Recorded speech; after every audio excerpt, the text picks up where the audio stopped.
Salutare tuturor, sunt Cătălin Iamandi, bine ați venit pe canalul AirType Evolution. Aici puteți învăța grafică și finanțe personale.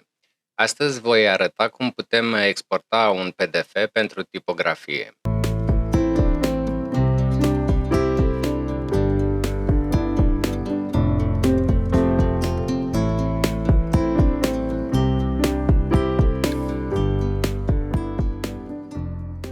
PDF înseamnă Portable Document Format și a fost inventat de Adobe în 1992, fiind updatat până în prezent.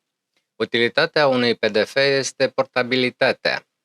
Indiferent în ce program am lucrat macheta, fie el Corel, Quark, InDesign, Photoshop, Word și altele, dacă dorim să tipărim acea machetă, este recomandat să o pregătim de la început CMYK și să exportăm un PDF tot CMYK.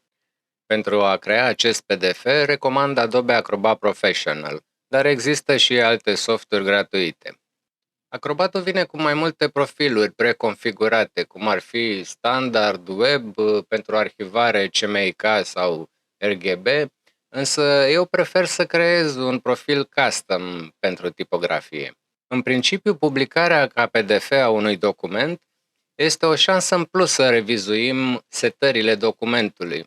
Trebuie să avem în vedere dacă documentului îi trebuie bleed de 3-5 mm sau albitură de 15-20 de mm în cazul paginilor de ziar pe rotativă. Dacă vom tipări acest document, trebuie să-l exportăm în sistem de culori CMYK. Pozele trebuie să fie la rezoluție 300 dpi, fără compresie ca să nu pierdem din calitatea imaginii. Fonturile să fie embedate în document sau convertite la curbe.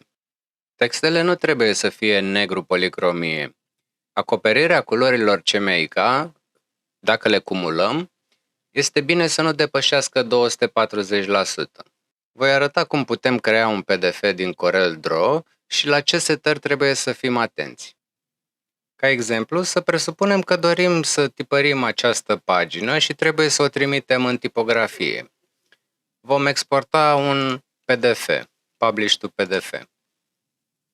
Ne întreabă unde să-l salvăm. Aici avem profilurile presetate, dar noi vom crea un profil nou potrivit pentru tipografie. Deci vom exporta această pagină.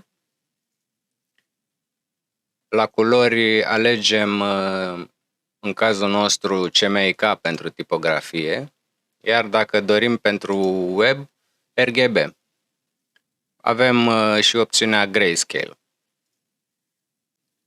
În principiu, pentru tipografie nu trebuie să fie bifat acest Optimize for Web. De asemenea, nu trebuie să avem compresie la poze. În principiu, pozele trebuie să fie 300 dpi. Și putem alege și bleed-ul, în cazul nostru de 3 mm.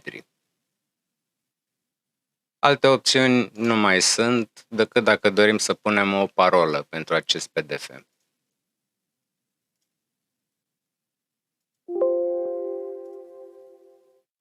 Am ales bleed de 3 mm pentru că această poză este scoasă la tăiere până în marginea paginii.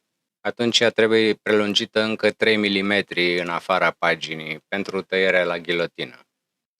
Dacă ați găsit măcar o informație utilă, vă rog să apreciați videoclipul și să-l trimiteți și altor persoane interesate de acest gen de conținut.